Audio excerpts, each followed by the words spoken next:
Hello, music fans. You're watching Death by Unicorn, where we talk about metal, rock, and prog music, and this is New Music Picks 2026, where I'm going to talk about 11 new albums that came out on April 24th, 2026. It was a stacked day for new music releases, so I'll jump right into it and talk about them in my order of preference. Starting with Einar Solberg and his album Vox Occulta. This is the second solo album by this Norwegian artist. It's progressive art rock with some metal, some pop, some symphonic influences. And I'm putting this one in my excellent tier. Of course, Einar Solberg is a member of the Norwegian prog rock and metal band Leprous. He's the amazing vocalist for that band. And I loved his debut album 16 from 2023, which is an excellent album as well. Einar's voice is very unique. It's very high pitched. It's a bit of an acquired taste, but once you acquire it, he is truly an amazing vocalist. And I loved the singles that I heard ahead of this release, which were Medulla, Liberatio, and Stella Mortua. So I was looking forward to this. This might be even better than his debut solo album.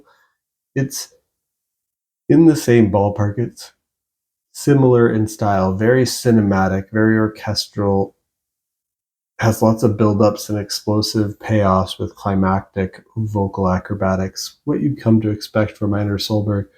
A few tracks feature an orchestra, and it mostly features clean vocals, but there are some moments where Einar unleashes his harsh vocals, and he does a great job with both types of vocals here. So if that sounds good to you, check out Vox Occulta by Einar Solberg. And then another one that I'm putting in my excellent tier is a band called Shagohod, and their album is called A Curse That Hides the Door. The third album by this American band. It's progressive metal, has some alternative rock, progressive rock, art rock, even some moments that go in different directions like folk, emo, rock opera, even like the odd electronic moment. So very versatile, lots of variety.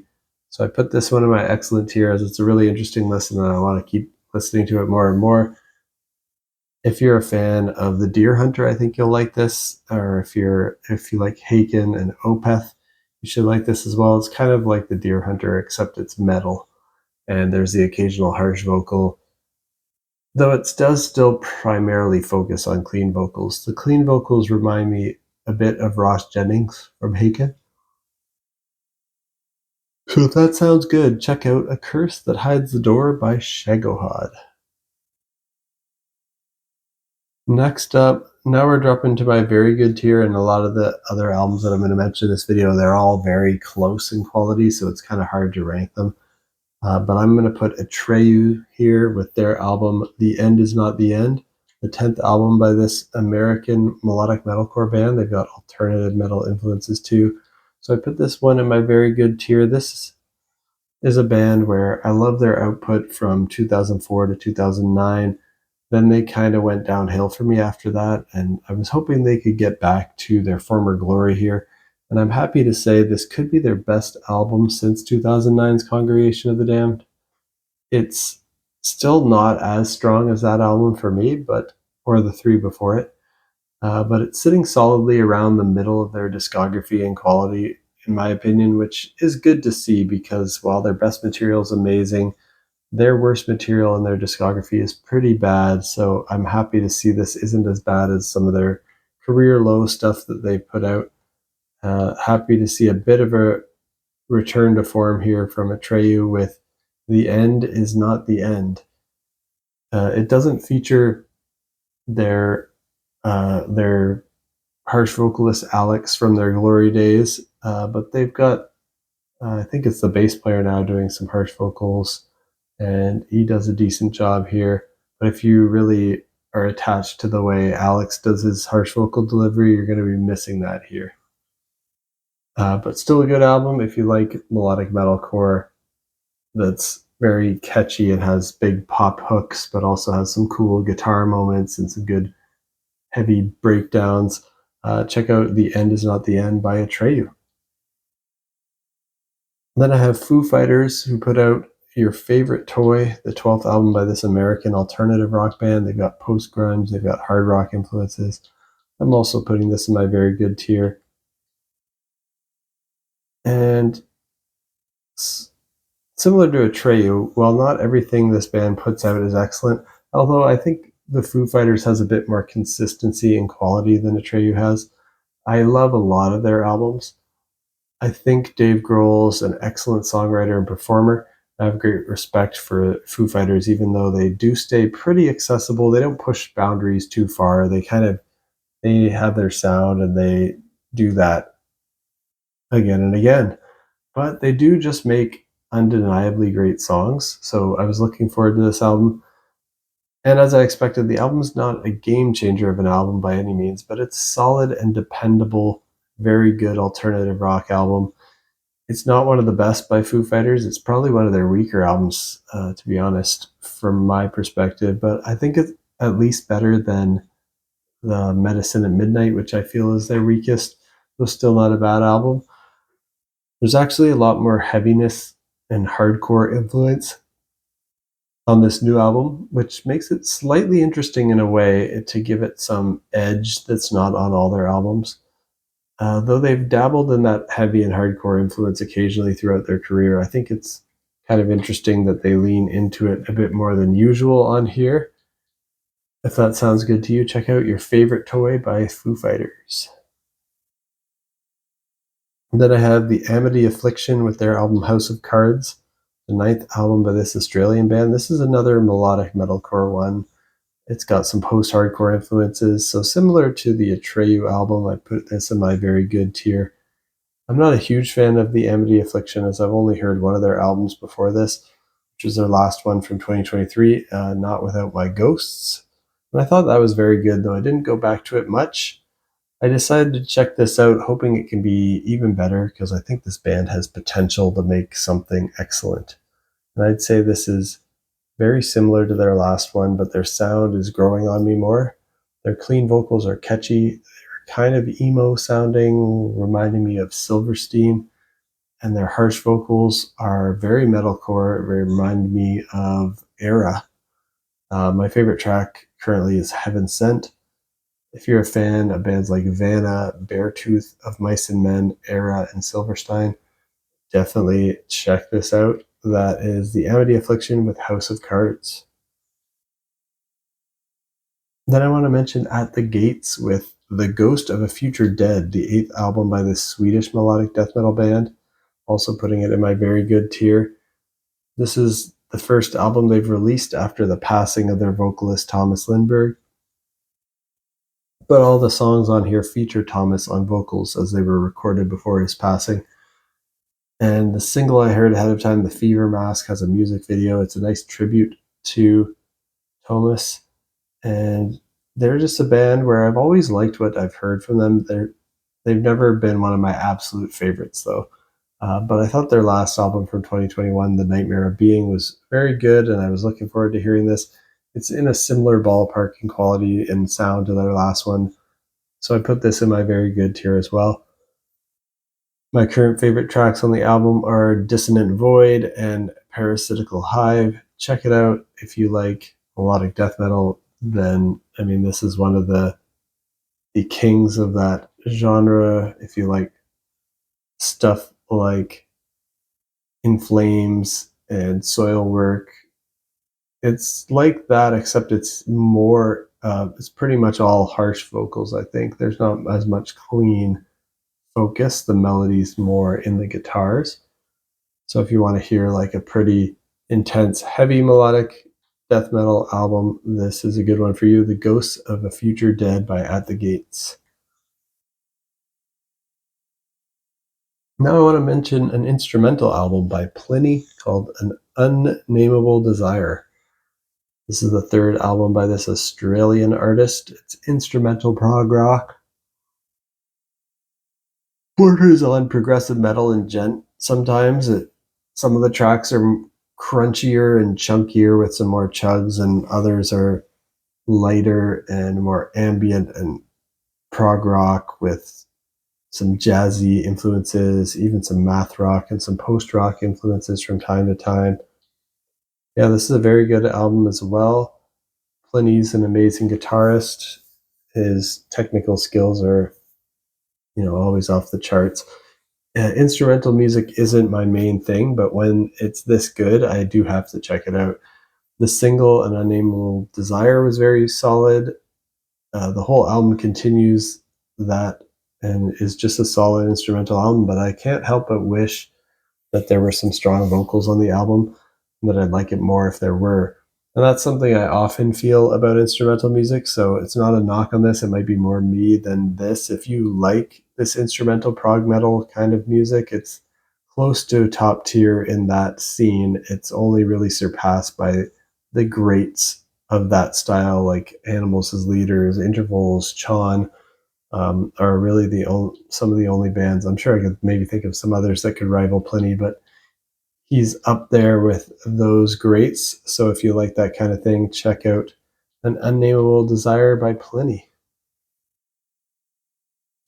And then last one I want to mention in my very good tier before I drop down to my good tier for a couple is Sepultura with their EP, The Cloud of Unknowing.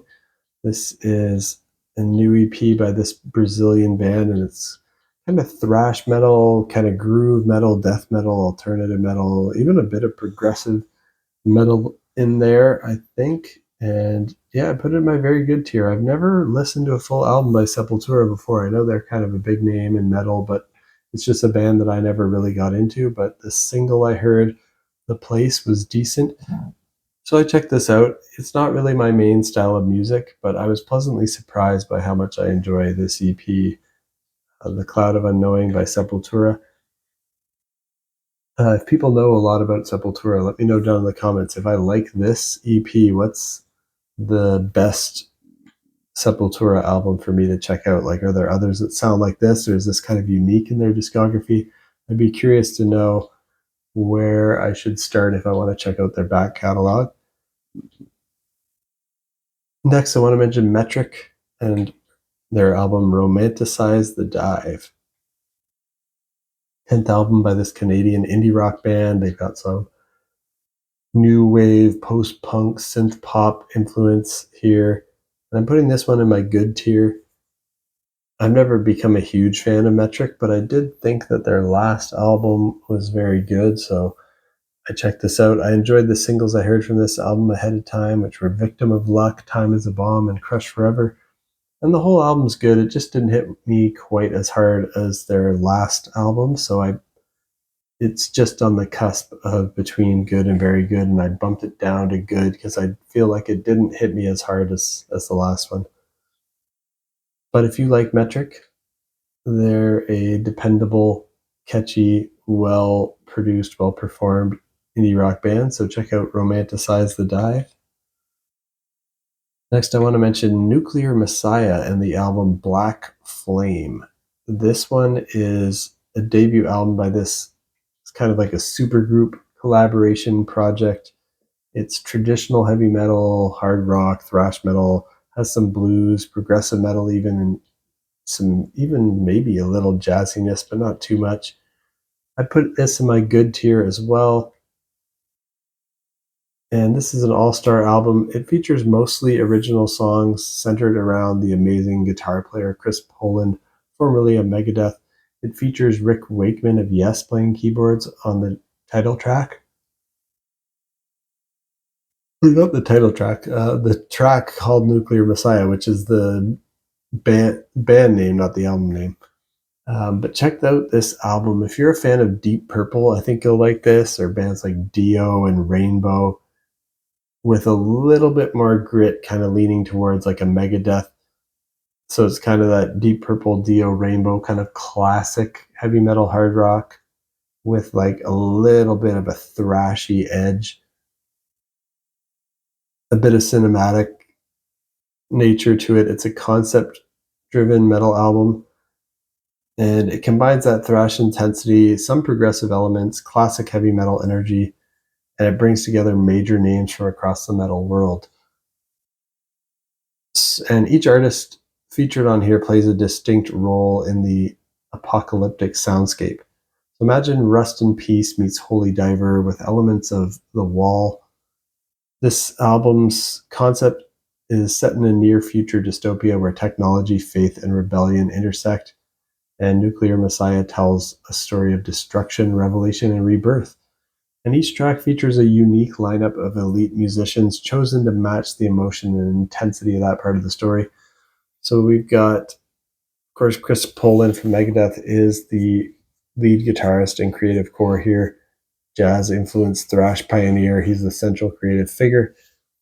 They've also got some other guitarists playing here, like Marty Friedman of Megadeth and Cacophony, Glenn Drover of Megadeth and King Diamond, Vinnie Moore from UFO and Alice Cooper, and Pat Travers from Pat Travers Band. Then some of the bass players they feature on the album are Dave Ellefson of Megadeth, John Bouchard of Blue Oyster Cult, Phil Suzanne, who's played with Ozzy Osbourne, Alan Davey of Hawkwind, Steve DiGiorgio of Testament, Death, and Sadis. And then on drums, they have some great drum performances from Chris Adler, who's played in Lamb of God and Megadeth, Sean Drover of Megadeth, Vinny Appice of Dio and Black Sabbath, and Simon Wright from AC/DC and Dio. And the vocal performances that they have here from Ronnie Romero of Rainbow and Michael Schenker Group, Mark Lopez from Metal Church and Ross the Boss, Thor from The Rock Warrior, Arthur Brown from The Crazy World of Arthur Brown. Lots of cool guests here. And then on keyboards, they've got Jonathan Cain from Journey and Don Airey from Deep Purple, Ozzy Osbourne, and Rainbow. Really bringing that Deep Purple sound to this album. If that sounds good to you, I mean, if you like these artists, I think you know what you're getting in for. It's not as heavy as I was expecting. I expected it to be kind of thrashier, but it's very much more traditional Deep Purple kind of sound. That sounds good. Check out Black Flame by Nuclear Messiah. And last album that I want to mention in this video is by a legendary Beatle, Ringo Starr, with his album Long Long Road. It's his 22nd solo album. It's kind of a country rock with pop album, and I'm putting this in my good tier. I mostly check this out because I'm a Beatles fan. I haven't heard all of Ringo's solo work, but I've always thought what I've heard is good. It's just not really my style. This is similar in that way. I do like it a bit better than 2025's his 2025 release, which is called Look Up, but I don't think I'll go back to this or that album very much. It's pleasant when it's on, and if you like country rock, I feel like could be a pretty solid one to check out. So check out Long Long Road by Ringo Starr. And that's it for my first impressions on these 11 albums that came out on April 24th, 2026. What do you think of these albums? Let me know down in the comments. And did anything else come out recently that you think I might enjoy? Also let me know. There's a lot there, so I'm sure there's something on here that everyone could enjoy. And there's probably something on here that most people wouldn't like. So I'd be very surprised if you listen to all of these and like all of them, but I'm curious to know what you think. If you like metal, rock, and prog music, you're in the right place. Hit that like button, hit that subscribe button to stay in the loop on when I post new videos. The next video in this series, I'll be talking about new music from the Claypool Lennon Delirium, American Football, and Jeff Tate, which I think will be interesting. And before that, though, I'll probably put out a video of just like what are the albums that I'll be listening to in May. Still kind of finalizing my list of my May album release radar. But that'll be probably the next video I put out. So stay tuned for that, and peace out.